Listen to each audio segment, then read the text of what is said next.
ଏହି ସମୟରେ ଆସନ୍ତୁ ଆମେ ଆତ୍ମିକ ଆଶ୍ରୟନଗର ଏବଂ ପୃଥିବୀ ଶୀର୍ଷକ ଉପଦେଶ ସହିତ ପରମେଶ୍ୱରଙ୍କ ବାକ୍ୟ ଭାଗ କରିବା। ପୃଥିବୀ କ୍ଷୁଦ୍ର ଅଟେ। ଏହା ସମୁଦ୍ର କୂଳର ବାଲିର ଏକ କଣିକା ସଦୃଶ ଏବଂ ମହାନ ବ୍ରହ୍ମାଣ୍ଡର ଏକ କ୍ଷୁଦ୍ର ବିନ୍ଦୁ ଅଟେ। ତେବେ ପୃଥିବୀ କାହିଁକି ସୃଷ୍ଟି କରାଯାଇଥିଲା? ଏହି ସମୟରେ ପୃଥିବୀ ନିର୍ମାଣ କରିବାର ଅର୍ଥ ବିଷୟରେ ଅଧ୍ୟୟନ କରିବା।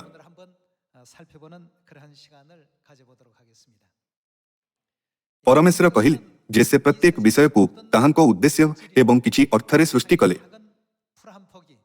ଏପରିକି ଘାସ କିମ୍ବା ଗଛର ଗୋଟିଏ ଖଣ୍ଡ ମଧ୍ୟ କୌଣସି କାରଣରୁ ସୃଷ୍ଟି ହୋଇଥିଲା। ଯେତେବେଳେ ପରମେଶ୍ୱର ଆମ୍ଭମାନଙ୍କର ସ୍ୱର୍ଗୀୟ ପିତା ଏବଂ ସ୍ୱର୍ଗୀୟ ମାତା ବ୍ରହ୍ମାଣ୍ଡକୁ ସୃଷ୍ଟି କଲେ, ସେତେବେଳେ ସେ କହିଲେ ଯେ ପୃଥିବୀ ସୃଷ୍ଟି କରିବା ପଛରେ ତାହାଙ୍କର ଇଚ୍ଛା ଥିଲା। ତେବେ କେଉଁ ଉଦ୍ଦେଶ୍ୟରେ ପୃଥିବୀକୁ ସୃଷ୍ଟି କରାଯାଇଥିଲା? କାହିଁକି ସେମାନେ ପୃଥିବୀକୁ ସୃଷ୍ଟି କଲେ? ବୈଜ୍ଞାନିକମାନେ ବିଭିନ୍ନ ପରିକଳ୍ପନା ପ୍ରସ୍ତୁତ କରନ୍ତି ଏବଂ ସେଗୁଡ଼ିକୁ ପ୍ରମାଣ କରିବା ପାଇଁ ପ୍ରୟାସ କରନ୍ତି। କିନ୍ତୁ ସେ ଆମ୍ଭମାନଙ୍କର ସ୍ୱର୍ଗୀୟ ପିତା ଏବଂ ମାତା ଅଟନ୍ତି, ଯିଏକି ବ୍ରହ୍ମାଣ୍ଡର ନିର୍ମାଣ କରିଥିଲେ, ମନୁଷ୍ୟକୁ ସୃଷ୍ଟି କଲେ ଏବଂ ଜୀବନକୁ ସୃଷ୍ଟି କଲେ।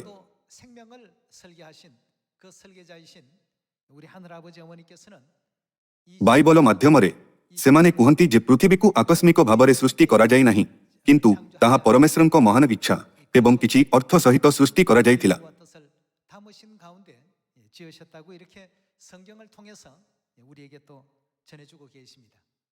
ତେବେ ପୃଥିବୀ ସୃଷ୍ଟି କରିବାର ଉଦ୍ଦେଶ୍ୟ କ'ଣ ଅଟେ? ପୃଥିବୀରେ ରହୁଥିବା ସମୟରେ ଅନେକ ଲୋକ ଚିନ୍ତା କରନ୍ତି, କାହିଁକି ମୋର ଜନ୍ମ ହେଲା? ଜୀବନ ଛୋଟ। ମୋତେ ଏହି ପୃଥିବୀରେ କାହିଁକି ଜୀବନ ଅତିବାହିତ କରିବାର ଅଛି? କିନ୍ତୁ ଅନେକ ଗରିବ ଆତ୍ମା ଜୀବନର ଅର୍ଥ ଏବଂ ଉଦ୍ଦେଶ୍ୟକୁ ନ ଜାଣି ନିଜ ଜୀବନକୁ ଅତିବାହିତ କରୁଛନ୍ତି। କିନ୍ତୁ ମୁଁ ଆପଣମାନଙ୍କୁ ଅନୁରୋଧ କରୁଅଛି ଯେ ପୃଥିବୀର ଜୀବନକୁ ଆମ୍ଭମାନଙ୍କର ସମସ୍ତ ବିଷୟ ପରି ମନେ କରନ୍ତୁ ନାହିଁ, ବରଂ ଏହା ପ୍ରକୃତରେ କ'ଣ ତାହା ବୁଝନ୍ତୁ, ଯାହାଫଳରେ ଆମ୍ଭେମାନେ ସମ୍ପୂର୍ଣ୍ଣ ଅନୁତାପ କରୁଥାଇ ଉତ୍ତମ ବିଶ୍ୱାସ ରଖିପାରିବା ଏବଂ ସ୍ୱର୍ଗକୁ ଫେରିପାରିବା।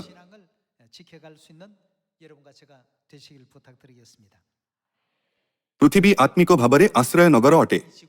ସିଧାସଳଖ କହିବାକୁ ଗଲେ ଆଶ୍ରୟ ନଗର ଆମ୍ଭମାନଙ୍କର ଆତ୍ମାର କାରାଗାର ଅଟେ। କ'ଣ ପାଇଁ ଆମ୍ଭମାନଙ୍କର ଆତ୍ମାର କାରାଗାର ପୃଥିବୀକୁ ସୃଷ୍ଟି କରାଯାଇଥିଲା? ଯେତେବେଳେ ଆମ୍ଭେମାନେ ପୁରାତନ ନିୟମରେ ଆଶ୍ରୟ ନଗରର ନିୟମର ଅଧ୍ୟୟନ କରୁ, ସେତେବେଳେ ଆମେ ବୁଝିପାରିବା ଯେ ଆମେ ପୃଥିବୀରେ କାହିଁକି ରହୁଛୁ, କାରଣ ସେମାନଙ୍କ ମଧ୍ୟରେ ଛାୟା ଏବଂ ବାସ୍ତବତାର ଏକ ସମ୍ବନ୍ଧ ଅଛି। ଏହା ବ୍ୟତୀତ ଆମ୍ଭେମାନେ ଏହା ଶିଖିପାରିବା ଯେ ଆମ୍ଭେମାନେ ଆପଣା ଅନନ୍ତ ଆତ୍ମିକ ଘରକୁ ସେତେବେଳେ ଫେରିଯିବା ଯେତେବେଳେ ଆମେ ଏହି ପୃଥିବୀକୁ ଛାଡ଼ିବା। ତେଣୁକରି ଆସନ୍ତୁ ଆମେ ଗଣନା ପୁସ୍ତକ ଅଧ୍ୟାୟ 35ରେ ଲେଖାଯାଇଥିବା ପୁରାତନ ନିୟମର ବ୍ୟବସ୍ଥା ମାଧ୍ୟମରେ ଏହି ସବୁକୁ ନିଶ୍ଚିତ କରିବା ପାଇଁ କିଛି ସମୟ ନେବା।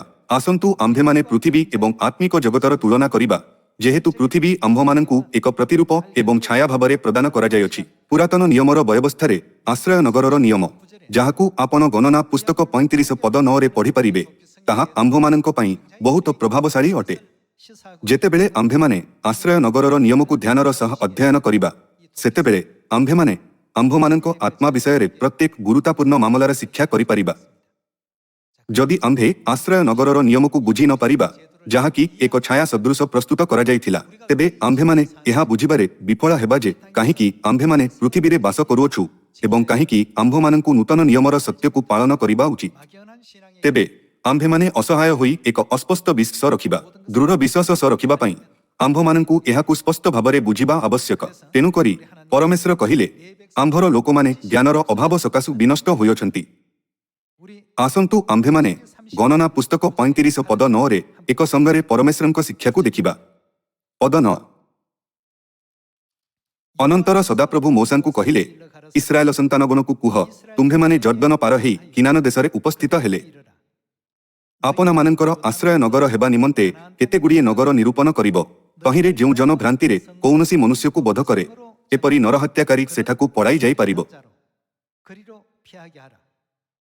ପୁଣି ନରହତ୍ୟାକାରୀ ବିଚାରାର୍ଥେ ମନ୍ତଳୀ ସମ୍ମୁଖରେ ଉପସ୍ଥିତ ହେବା ପର୍ଯ୍ୟନ୍ତ ଯେପରି ନ ମରେ, ଏଥିପାଇଁ ସେହି ନଗରମାନ ପ୍ରତିହନ୍ତାଠାରୁ ତୁମ୍ଭମାନଙ୍କ ପ୍ରତି ଆଶ୍ରୟସ୍ଥାନ ହେବ।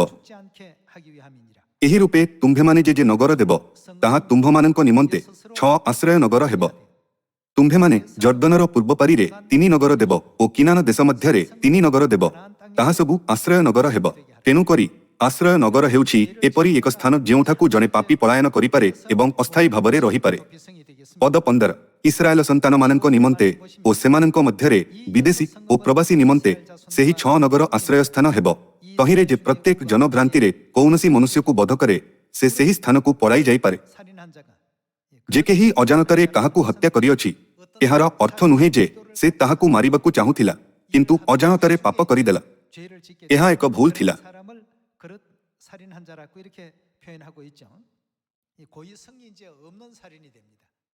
ଉଦାହରଣ ସ୍ୱରୂପ ଧରି ନିଅନ୍ତୁ 2 ଜଣ ଲୋକ ଏକ ଗଛକୁ କୁରାଡିରେ କାଟୁଥିଲେ, କିନ୍ତୁ ଜଣେ ବ୍ୟକ୍ତିଙ୍କ କୁରାଡିରେ ଏକ ସମସ୍ୟା ହେଲା ଯେ ସେହି ଧାତୁ ବ୍ଲେଡ୍ ହ୍ୟାଣ୍ଡେଲରୁ ଅଲଗା ହୋଇଗଲା, ଅନ୍ୟ ଜଣକର ମୁଣ୍ଡରେ ଆଘାତ ଲାଗିଗଲା ଏବଂ ସେ ମରିଗଲା। ତେବେ ସେହି ବ୍ୟକ୍ତି ଜଣକ ଏହି ବ୍ୟକ୍ତିଙ୍କ ଭୁଲ ବଶତଃ ହତ୍ୟା କରିଦେଲା। ସେ ତାଙ୍କୁ ହତ୍ୟା କରିବାକୁ ଚାହୁଁନଥିଲେ କିନ୍ତୁ ତାହା ହିଁ ଘଟିଥିଲା। ଏହିପରି ଲୋକମାନଙ୍କ ଆଶ୍ରୟ ନଗର ପାଇଁ ପରମେଶ୍ୱର ଆଶ୍ରୟ ନଗରର ନିୟମ କଲେ। ବର୍ତ୍ତମାନ ଏହା ସେହି ଲୋକମାନଙ୍କୁ ବୁଝାଉଛି ଯେଉଁମାନେ ଦୁର୍ଘଟଣାରେ ଜଣେ ବ୍ୟକ୍ତିଙ୍କୁ ହତ୍ୟା କରିଛନ୍ତି। ତହିଁରେ ଯେ ପ୍ରତ୍ୟେକ ଜନଭ୍ରାନ୍ତିରେ କୌଣସି ମନୁଷ୍ୟକୁ ବଧ କରେ ସେ ସେହି ସ୍ଥାନକୁ ପଳାଇ ଯାଇପାରେ। ଆସନ୍ତୁ ଆମେ ପଦ 16 ଦେଖିବା। ମାତ୍ର ଯେବେ କେହି ଲୌହ ଅସ୍ତ୍ର ଦ୍ୱାରା କାହାରିକୁ ଏପରି ଆଘାତ କରେ ଯେ ତହିଁରେ ସେ ମରେ, ତେବେ ସେ ନରହତ୍ୟାକାରୀ। ସେହି ନରହତ୍ୟାକାରୀର ଅବଶ୍ୟ ପ୍ରାଣଦଣ୍ଡ ହେବ। ଜଣେ ହତ୍ୟାକାରୀ ଯିଏ ଉଦ୍ଦେଶ୍ୟମୂଳକ ଭାବରେ କାହାକୁ ହତ୍ୟା କରେ ତାହାକୁ ପୁରାତନ ନିୟମର ବ୍ୟବସ୍ଥା ଅନୁସାରେ ଦଣ୍ଡ ଦିଆଯିବ। ପଦ 17 ଆଉ ଯାହା ଦ୍ୱାରା ମନୁଷ୍ୟ ମରିପାରେ ଏପରି ପଥର ହସ୍ତରେ ନେଇ ଯେବେ ସେ କାହାକୁ ଆଘାତ କରେ ଓ ତହିଁରେ ସେ ମରେ, ତେବେ ସେ ନରହତ୍ୟାକାରୀ। ସେହି ନରହତ୍ୟାକାରୀର ଅବଶ୍ୟ ପ୍ରାଣଦଣ୍ଡ ହେବ। ଅବା ଯାହା ଦ୍ୱାରା ମନୁଷ୍ୟ ମରିପାରେ ଏପରି କୌଣସି କାଷ୍ଠସ୍ତ୍ର ହସ୍ତରେ ନେଇ ଯେବେ ସେ କାହାକୁ ଆଘାତ କରେ ଓ ତହିଁରେ ସେ ମରେ, ତେବେ ସେ ନରହତ୍ୟାକାରୀ। ସେହି ନରହତ୍ୟାକାରୀର ଅବଶ୍ୟ ପ୍ରାଣଦଣ୍ଡ ହେବ। ବ୍ୟବସ୍ଥା କହିଥାଏ ଯେ ଯଦି କେହି କାହାରିକୁ ଉଦ୍ଦେଶ୍ୟମୂଳକ ଭାବେ ହତ୍ୟା କରେ ତେବେ ସେ ଜାଣତରେ ଦୁଷ୍ଟତା କରିଅଛି ଏବଂ ସେଥିପାଇଁ ତାହାକୁ ଉଚିତ ଦଣ୍ଡ ମିଳିବା ଆବଶ୍ୟକ। ପଦ 19 ରକ୍ତର ପ୍ରତିହନ୍ତା ନିଜେ ସେହି ନରହତ୍ୟାକାରୀକି ବଧ କରିବ, ସେ ତାହାର ଦେଖା ପାଇଲେ ତାହାକୁ ବଧ କରିବ। ଆଉ ଯେବେ ହିଂସା କରି କେହି କାହାକୁ ଧକ୍କା ମାରେ ଅବା ଛକି ବସି ତାହା ଉପରେ କିଛି ପକାଏ ଓ ତହିଁରେ ସେ ମରେ, କିଅବା ଶତ୍ରୁତା କରି ଯେବେ ସେ କାହାକୁ ଆପଣା ହସ୍ତରେ ଆଘାତ କରେ ଓ ତହିଁରେ ସେ ମରେ, ତେବେ ଯେ ତାହାକୁ ଆଘାତ କଲା ତାହାର ଅବଶ୍ୟ ପ୍ରାଣଦଣ୍ଡ ହେବ। ସେ ନରହତ୍ୟାକାରୀ। ରକ୍ତର ପ୍ରତିହନ୍ତା ସେହି ନରହତ୍ୟାକାରୀର ଦେଖା ପାଇଲେ ତାହାକୁ ବଧ କରିବ। ମାତ୍ର ଯେବେ କେହି ଶତ୍ରୁତା ବିନା ହଠାତ୍ କାହାକୁ ଆଘାତ କରେ ଅବା ଛକି ନ ବସି କାହା ଉପରେ କୌଣସି ଅସ୍ତ୍ର ପକାଏ, କିଅବା ଯାହା ଦ୍ୱାରା ମନୁଷ୍ୟ ମରିପାରେ ଏପରି କୌଣସି ପଥର କାହାରି ଉପରେ ନ ଦେଖି ପକାଏ ଓ ତହିଁରେ ସେ ମରେ, ଅଥଚ ସେ ତାହାର ଶତ୍ରୁ କି ଅନିଷ୍ଟ ଚେଷ୍ଟାକାରୀ ହୋଇ ନଥାଏ, ଆଉ ମନ୍ତଳି ରକ୍ତର ପ୍ରତିହନ୍ତାର ହସ୍ତରୁ ସେହି ନରହତ୍ୟାକାରୀକି ଉଦ୍ଧାର କରିବେ, ପୁଣି ସେ ଯେଉଁ ସ୍ଥାନକୁ ପଳାଇ ଯାଇଥିଲା ସେହି ଆଶ୍ରୟ ନଗରରେ ମନ୍ତଳି ପୁନର୍ବାର ତାହାକୁ ପହୁଞ୍ଚାଇ ଦେବେ ଓ ଯେପର୍ଯ୍ୟନ୍ତ ପବିତ୍ର ତେଳରେ ଅଭିଷିକ୍ତ ମହାଯାଜକର ମୃତ୍ୟୁ ନ ହୁଏ ସେ ପର୍ଯ୍ୟନ୍ତ ସେ ସେହି ସ୍ଥାନରେ ବାସ କରିବ। ଆଶ୍ରୟ ନଗର ସେହି ଲୋକମାନଙ୍କ ନିମନ୍ତେ ଅଟେ ଯେଉଁମାନେ ଅଜାଣତରେ କାହାରିକୁ ହତ୍ୟା କରିଅଛନ୍ତି। ଉଦାହରଣ ସ୍ୱରୂପ ଧରି ନିଅନ୍ତୁ କେହି ଜଣେ କିଛି ଚିନ୍ତା ନ କରି ଏକ ପଥର ଫିଙ୍ଗିଦେଲେ କିନ୍ତୁ ତାହା ଜଣେ ପଥିକଙ୍କୁ ଆଘାତ କଲା ଆଉ ସେ ମରିଗଲା। କିନ୍ତୁ ଯେଉଁ ବ୍ୟକ୍ତି ପଥର ଫିଙ୍ଗିଥିଲେ ସେ ତାହାଙ୍କୁ ହତ୍ୟା କରିବାର ଉଦ୍ଦେଶ୍ୟ ନଥିଲା, ସେ ପୀଡ଼ିତଙ୍କୁ ଜାଣିନଥିଲେ କିମ୍ବା ତାଙ୍କୁ ହତ୍ୟା କରିବାର କୌଣସି ଉଦ୍ଦେଶ୍ୟ ନଥିଲା, କିନ୍ତୁ ଏହା ଅଜାଣତରେ ହୋଇଗଲା ଓ ତାଙ୍କର ମୃତ୍ୟୁ ହୋଇଯାଇଥିଲା। ଏଭଳି ହତ୍ୟାକାରୀଙ୍କୁ ସାହାଯ୍ୟ କରିବା ପାଇଁ ପରମେଶ୍ୱର ଆଶ୍ରୟ ନଗରକୁ ପ୍ରସ୍ତୁତ କରିଥିଲେ। କିନ୍ତୁ ଏହା ହତ୍ୟା କରିଥିବା ହତ୍ୟାକାରୀମାନଙ୍କ ନିମନ୍ତେ ନଥିଲା। ନିୟମ ଥିଲା ଜୀବନ ବଦଳରେ ଜୀବନ ନିଅନ୍ତୁ ଏବଂ ତେଣୁକରି ଯଦିଓ ହତ୍ୟାକାରୀମାନେ ଆଶ୍ରୟ ନଗରକୁ ପଳାଇ ଯାଆନ୍ତୁ ତଥାପି ପରିବାରର ସଦସ୍ୟ କିମ୍ବା ସମ୍ପର୍କୀୟମାନେ ସେମାନଙ୍କୁ ବାହାରକୁ ଆଣି ହତ୍ୟା କରିପାରିବେ।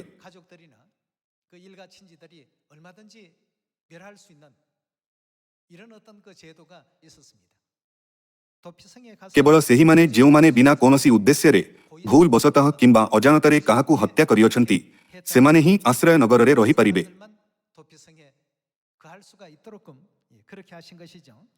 କିନ୍ତୁ ଯେଉଁମାନେ ସେହି ନଗରରେ ଆଶ୍ରୟ ନେଇଅଛନ୍ତି ସେମାନଙ୍କୁ ପବିତ୍ର ତୈଳରେ ଅଭିଷିକ୍ତ ମହାଯାଜକଙ୍କ ମୃତ୍ୟୁ ପର୍ଯ୍ୟନ୍ତ ସେଠାରେ ରହିବାକୁ ପଡୁଥିଲା। ସେଠାରେ ରହିବା ନିମନ୍ତେ ନିଶ୍ଚିତ ଅବଧି ନଥିଲା, ଯେପରିକି ଏତିକି ବର୍ଷ ପର୍ଯ୍ୟନ୍ତ ଆଶ୍ରୟ ନଗରରେ ରୁହନ୍ତୁ। କେବଳ ଏକ ସର୍ତ୍ତ ଥିଲା ଯେ ସେମାନଙ୍କୁ ସେଠାରେ ସେ ପର୍ଯ୍ୟନ୍ତ ରହିବାର ଥିଲା ଯେପର୍ଯ୍ୟନ୍ତ ପବିତ୍ର ତୈଳରେ ଅଭିଷିକ୍ତ ମହାଯାଜକଙ୍କ ମୃତ୍ୟୁ ହୋଇନାହିଁ।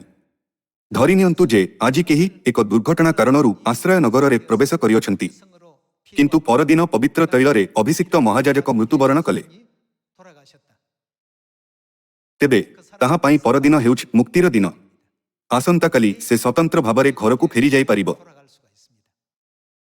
କିନ୍ତୁ କ'ଣ ହେବ ଯଦି ମହାଯାଜକ 30 କିମ୍ବା 40 ବର୍ଷ ପର୍ଯ୍ୟନ୍ତ ଜୀବିତ ରୁହନ୍ତି?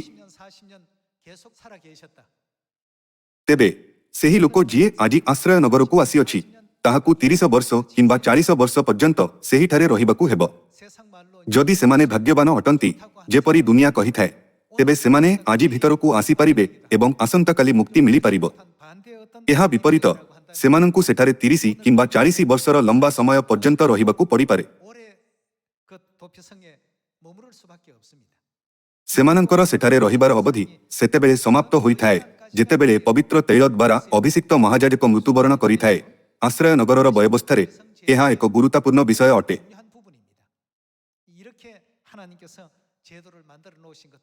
ପରମେଶ୍ୱର ଏହି ନିୟମକୁ ଏହିପରି ଭାବରେ ପ୍ରସ୍ତୁତ କରିଥିଲେ ତାହାଦ୍ୱାରା ଆମ୍ଭମାନଙ୍କୁ ଏକ ଅତ୍ୟନ୍ତ ଗୁରୁତ୍ୱପୂର୍ଣ୍ଣ ଆତ୍ମିକ ବିଷୟକୁ ଜାଣିବାକୁ ଦେବେ, ଯେଉଁଥିରେ ପରମେଶ୍ୱରଙ୍କ ଇଚ୍ଛା ଏବଂ ପ୍ରୟୋଜନ ସାମିଲ ଅଛି। ମାତ୍ର ସେହି ନରହତ୍ୟାକାରୀ ଯେଉଁ ଆଶ୍ରୟ ନଗରକୁ ପଳାଇଅଛି, ଯେବେ କୌଣସି ସମୟରେ ସେ ତହିଁର ସୀମାର ବାହାରକୁ ଯାଏ ଓ ରକ୍ତର ପ୍ରତିହନ୍ତା ଆଶ୍ରୟ ନଗର ସୀମାର ବାହାରେ ତାହାକୁ ପାଏ ଓ ତହିଁର ପ୍ରତିହନ୍ତା ତାହାକୁ ବୋଧ କରେ, ତେବେ ସେ ରକ୍ତପାତର ଅପରାଧୀ ହେବ ନାହିଁ। ହତ୍ୟାକାରୀକୁ ଆଶ୍ରୟ ନଗରର ସୀମା ମଧ୍ୟରେ ରହିବା ଆବଶ୍ୟକ। ଅନ୍ୟ ଅର୍ଥରେ ଏହା ତାଙ୍କ ପାଇଁ ଏକ ଜେଲ୍ ଥିଲା। ତାହାକୁ ଆଶ୍ରୟ ନଗର ନାମକ ଏକ ସୀମିତ ସ୍ଥାନରେ ରହିବା ଆବଶ୍ୟକ।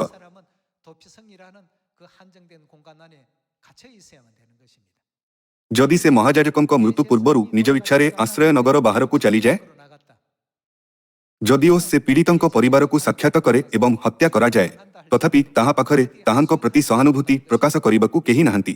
ଏହା ପୁରାତନ ନିୟମ ସମୟରେ ପରମେଶ୍ୱରଙ୍କ ଦ୍ୱାରା ଦିଆଯାଇଥିବା ମୂଷାଙ୍କ ବ୍ୟବସ୍ଥା ଅଟେ। ଆସନ୍ତୁ ଆମ୍ଭେମାନେ ପଦ 29 ସହିତ ଜାରି ରଖିବା।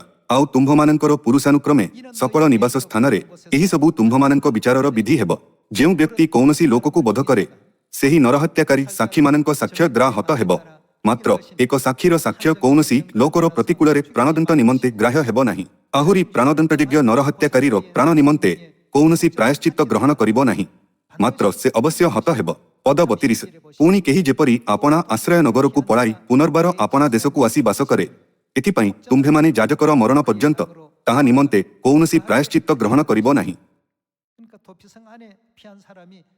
ଯେଉଁମାନେ ଆଶ୍ରୟ ନଗରକୁ ପଳାଇ ଯାଇଅଛନ୍ତି ସେମାନେ ମହାଯାଜକଙ୍କ ମୃତ୍ୟୁ ପୂର୍ବରୁ ମୁକ୍ତ କରାଯାଇ ପାରିବେ ନାହିଁ। ପଦ 33 ଏହି ରୂପେ ତୁମ୍ଭେମାନେ ଆପଣାମାନଙ୍କ ନିବାସ ଦେଶ ଅପବିତ୍ର କରିବ ନାହିଁ, କାରଣ ରକ୍ତ ହିଁ ଦେଶକୁ ଅପବିତ୍ର କରେ। ଆଉ ଦେଶରେ ଯେଉଁ ରକ୍ତପାତ ହୁଏ, ରକ୍ତପାତୀର ରକ୍ତ ବିନା ତହିଁ ନିମନ୍ତେ କୌଣସି ପ୍ରାୟଶ୍ଚିତ୍ତ କରାଯାଇ ନପାରେ। ଏଣୁ ତୁମ୍ଭମାନଙ୍କର ଯେଉଁ ନିବାସ ଦେଶରେ ଆମ୍ଭେ ବାସ କରୁଅଛୁ, ତୁମ୍ଭେ ତାହା ଅଶୁଚି କରିବ ନାହିଁ, କାରଣ ଆମ୍ଭେ ସଦାପ୍ରଭୁ ଇସ୍ରାଏଲ ସନ୍ତାନଗଣ ମଧ୍ୟରେ ବାସ କରୁଅଛୁ। ତେବେ ସେହି ବ୍ୟକ୍ତି ଯିଏକି ଆଶ୍ରୟ ନଗରର ବ୍ୟବସ୍ଥାରେ ସବୁଠାରୁ ମହତ୍ତ୍ୱପୂର୍ଣ୍ଣ ସ୍ଥାନରେ ଅଛି, ପବିତ୍ର ତୈଳରେ ଅଭିଷିକ୍ତ ମହାଯାଜକ ଅଟେ। ଏବଂ ପୁରାତନ ନିୟମ ବ୍ୟବସ୍ଥାର ସମସ୍ତ ନିୟମ ଆତ୍ମିକ ଜଗତ ବିଷୟରେ ଆମ୍ଭମାନଙ୍କୁ ଆଲୋକିତ କରିବା ପାଇଁ ପରମେଶ୍ୱରଙ୍କ ଦ୍ୱାରା ପ୍ରସ୍ତୁତ କରାଯାଇଅଛି। ବାଇବଲ କୁହେ ଯେ ପୁରାତନ ନିୟମର ବ୍ୟବସ୍ଥା ଛାୟା ଅଟେ ଏବଂ ନୂତନ ନିୟମରେ ଯାହା ଘଟୁଅଛି ତାହା ତାହାର ବାସ୍ତବିକତା ଅଟେ। ତେବେ ଆଜି ସତ୍ୟର ବାକ୍ୟ ମାଧ୍ୟମରେ ଆମ୍ଭେମାନେ ଏହା ଶିଖିବା ଆବଶ୍ୟକ। ଆଶ୍ରୟ ନଗର, ଯାହା କେବଳ ଏକ ଛାୟା ଅଟେ, ର ବ୍ୟବସ୍ଥାରେ ପବିତ୍ର ତୈଳରେ ଅଭିଷିକ୍ତ ମହାଯାଜକର ବାସ୍ତବିକତା କିଏ ଅଟନ୍ତି? ଆସନ୍ତୁ ଆମେ ପ୍ରେରିତ ଅଧ୍ୟାୟ 4 ପଦ 27 ଦେଖିବା। କାରଣ ତୁମ୍ଭର ଯେଉଁ ପବିତ୍ର ଦାସ ଯୀଶୁଙ୍କୁ ତୁମ୍ଭେ ଯାହାର ତୁମ୍ଭେ କ'ଣ କଲ? ଅଭିଷିକ୍ତ କଲ। ପ୍ରକୃତରେ ତାହାଙ୍କ ବିରୁଦ୍ଧରେ ହେରୋଦ ଏବଂ ପନ୍ତିୟ ପିଲାଟ ଉଭୟ ବିଜାତି ଓ ଇସ୍ରାଏଲ ଲୋକମାନଙ୍କ ସହିତ ଏହି ନଗରରେ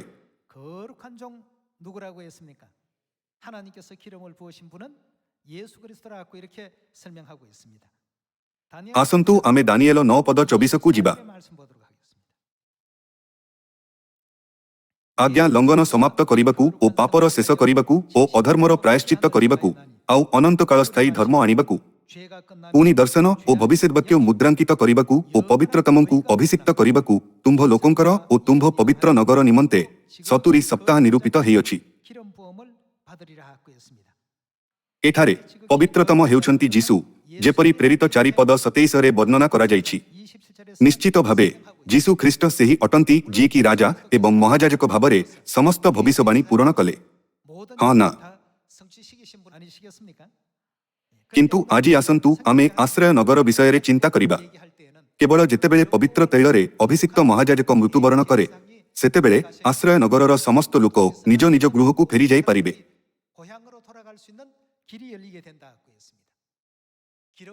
3500 वर्ष पूर्वे परमेश्वरଙ୍କ द्वारा दिया जाइतिबा मूसाଙ୍କ व्यवस्थारे पूर्वरु एही भविष्यवाणी करा जाइथिले जे आमे समस्ते सेतेबेले अनंत स्वर्गराज्यकू फेरी जाई पारिबा जेतेबेले पवित्र तैलरे अभिषिक्त जीसु ख्रीष्ट मृत्युवरण करंती।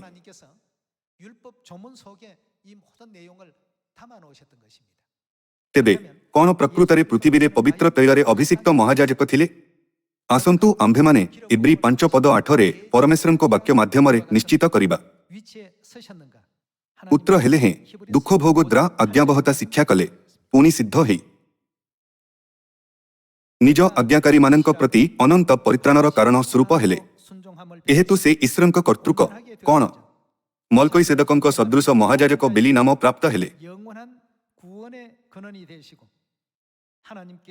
멜기세덱의 반차를 쫓는 무슨 제사장이라고요? 대제사장이라 칭하심을 받았느니라 그랬습니다. केवल जेतेबेले जीसु ख्रीष्ट पवित्र तैलरे अभिषिक्त महायाजक मृत्युवरण करंती सेतेबेले आश्रय नगरस्थ समस्त लोक निज निज घरकू फेरी पारिबे। 자기의 원래 그 고향으로 돌아갈 수가 있었습니다. सेतेबेले आम्भे निश्चित करि पारिबा जे पवित्र तैलरे अभिषिक्त महायाजक जीसु अटंती। हाँ ना आमे स्पष्ट भावरे बुझी पारिबा जे से जीसु ख्रीष्ट थिले जहांकू बाइबलर साक्ष्य द्वारा अभिषिक्त करा जाइथिला। 확실히 이해할 수가 있겠습니다. तेबे सेही माने जेउ माने ख्रीष्टଙ୍କ पवित्र रक्तरे जहाँ से क्रूसरे झराई अछंती अंश ग्रहण करंती केउठारे फेरी जिबे? ख्रीष्टଙ୍କ मृत्यु निमंते धन्यवाद सेमाने निज निज घरकू फेरी जाई पारिबे जहाँ सेमाने हराइथिले। आसंतु आमे इब्री 11 रे निश्चित करिबा जे सेमाने अनंत देशकू फेरी पारिबे। पद 13 한번 더 찾아보도록 하겠습니다. 13절입니다. ए समस्ते विश्वासरे प्राणत्याग कले सेमाने प्रतिज्ञात फल प्राप्त हेले नहीं मात्र दूररू ताहा देखि अभिनंदन कले एवं पृथ्वीरे आपना मानंकु कोन 땅에서는 विदेशी ओ प्रवासी बेली स्वीकार कले। 뭐라고요? कारण जेउमाने एहीपरि कथा कहंती सेमाने जे निजर गोटिए देश अंशन करुअछंती एहा प्रकाश करंती। 이 지구 땅에 कोन एहार अर्थ एहा नुहे जे पृथ्वी सेमानंकर निज देश नुहे। 하였으니 पद 15 다시 말하는 자들은 पुनि जेउ देशरू सेमाने बाहरी आसीथिले जदि प्रकृतरे सेही देशकू स्मरण करिथान्ते ताहा हेले सेमानंकर बाहुरी जिबाकू सुजोग हेइथान्ता। 나온 바 본향 किंतु सेमाने गोटिए उत्कृष्टतर अर्थात केउटी 있으려니와 स्वर्गीय देशर आकांक्षा करुथिले। 더 나은 본향을 사모하니 곧 어디에 있다고요? आंभमानंकर घर स्वर्गराज्य अटे। फिलिपिय 3 रे कोन कुहाजायछि जे आंभमानंकर नागरिकता केउठारे अछि?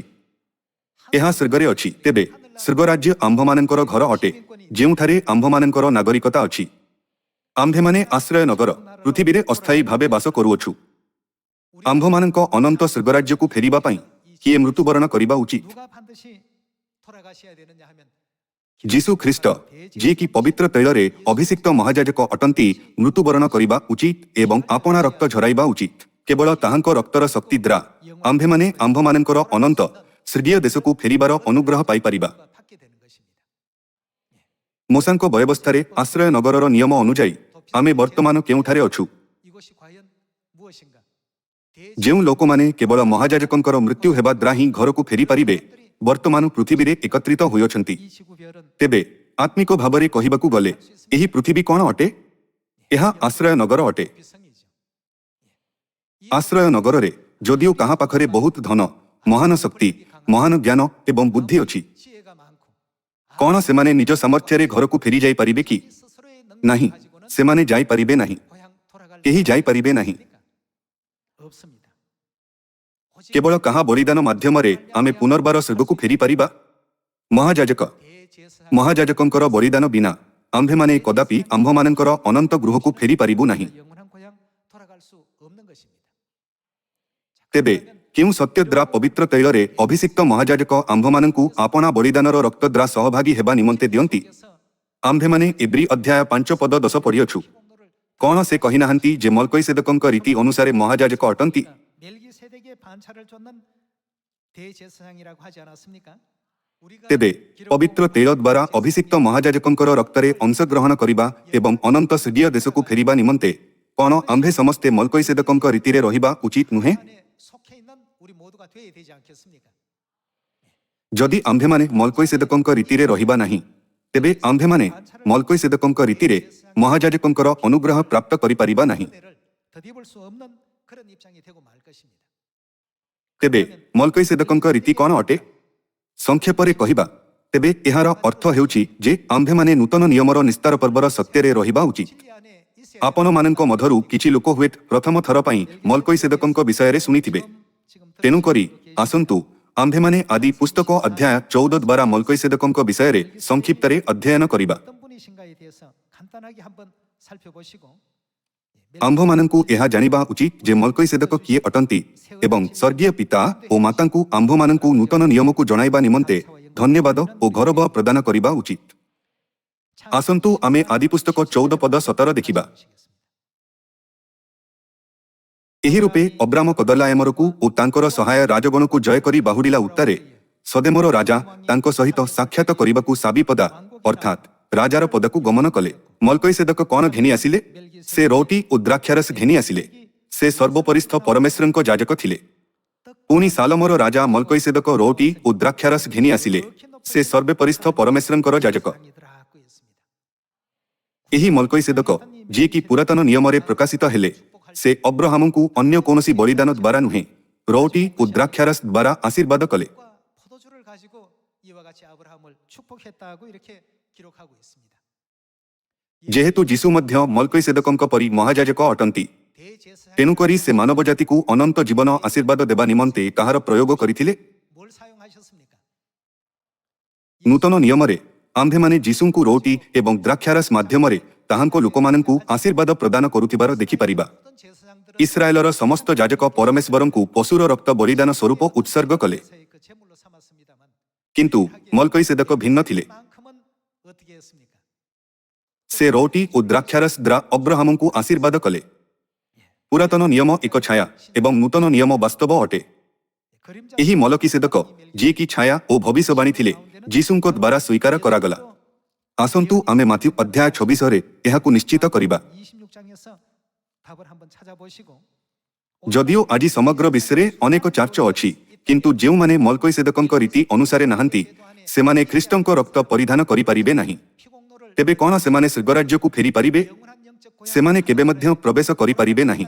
ସେମାନେ ପରମେଶ୍ୱରଙ୍କ ଅନୁଗ୍ରହ କଦାପି ପରିଧାନ କରିପାରିବେ ନାହିଁ। 은혜를 ଆସନ୍ତୁ ଆମ୍ଭେମାନେ ମାଥ୍ୟୁ 26 ପଦ 17 ଉପରେ ଏକ ନଜର ପକାଇବା। 26장 17절의 말씀 보시겠습니다. ପରେ ଖମିର ଶୂନ୍ୟ ରୋଟି ପର୍ବର ପ୍ରଥମ ଦିନରେ ଶିଷ୍ୟମାନେ ଯୀଶୁଙ୍କ ନିକଟକୁ ଆସି ପଚାରିଲେ, ଆମ୍ଭେମାନେ କେଉଁ ସ୍ଥାନରେ ଆପଣଙ୍କ ନିମନ୍ତେ ନିସ୍ତାର ପର୍ବର ଭୋଜ ପ୍ରସ୍ତୁତ କରିବୁ ବୋଲି ଆପଣ ଇଚ୍ଛା କରନ୍ତି? 사대 ଯୀଶୁ କହିଲେ, ନଗରରେ ଯାଇ ଅମୁକ ଲୋକଙ୍କ ନିକଟକୁ ଯାଇ କୁହ, ଗୁରୁ କହୁଅଛନ୍ତି, ମୋହର କାଳ ସନ୍ନିକଟ, ମୁଁ ମୋହର ଶିଷ୍ୟମାନଙ୍କ ସହିତ ତୁମ୍ଭ ଗୃହରେ ନିସ୍ତାର ପର୍ବ ପାଳନ କରିବି। 시키겠다 하시더라. ସେଥିରେ ଶିଷ୍ୟମାନେ ଯୀଶୁଙ୍କ ଆଦେଶ ଅନୁସାରେ କର୍ମ କରି ନିସ୍ତାର ପର୍ବର ଭୋଜ ପ୍ରସ୍ତୁତ କଲେ। 6월절을 예비하였더라 그였습니다. ରୋଟି ଓ ଦ୍ରାକ୍ଷାରସ ଯାହାକୁ ମଲ୍କୀସେଦକ ଅବ୍ରାହମଙ୍କୁ ଆଶୀର୍ବାଦ ଦେବା ସମୟରେ ବ୍ୟବହାର କଲେ, ତାହା ନିସ୍ତାର ପର୍ବ ଭୋଜନ କରିବା ସମୟରେ ଦୃଶ୍ୟମାନ ହୋଇଥାଏ। 우리 한번 ଆସନ୍ତୁ ଆମେ ପଦ 26କୁ ଯିବା। ଆଉ ସେମାନେ ଭୋଜନ କରୁଥିବା ସମୟରେ ଯୀଶୁ ରୋଟି ଘିନି ଆଶୀର୍ବାଦ କଲେ ଓ ତାହା ଭାଙ୍ଗି ଶିଷ୍ୟମାନଙ୍କୁ ଦେଇ କହିଲେ, ନିଅ, ଭୋଜନ କର, ଏହା କଣ ଅଟେ? 뭐라고요? ଏହା ମୋହର ଶରୀର। 이라고 하시면서 ପଦ 27। 떼서 축복을 빌어 주었습니다. ପୁଣି ସେ ପାନପାତ୍ର ଘେନି ଧନ୍ୟବାଦ ଦେଲେ, ନିଶ୍ଚୟ ଏହି ପାନପାତ୍ର ନିସ୍ତାର ପର୍ବର ଦ୍ରାକ୍ଷାରସ ଅଟେ। 자는 ପୁଣି ସେ ପାନପାତ୍ର ଘେନି ଧନ୍ୟବାଦ ଦେଲେ ଓ ସେମାନଙ୍କୁ ଦେଇ କହିଲେ, ଏଥିରୁ ସମସ୍ତେ ପାନ କର, କାରଣ ଯେଉଁ ନିୟମର ରକ୍ତ ଅନେକଙ୍କ ନିମନ୍ତେ ପାପକ୍ଷମା ଉଦ୍ଦେଶ୍ୟରେ ପାତିତ ହେଉଅଛି, ଏ ମୋହର ସେହି ରକ୍ତ। 하는 사람을 위하여 흘리는 바 나의 피 곧 뭐라고요? 언약의 피니라고 이렇게 말씀을 주셨습니다.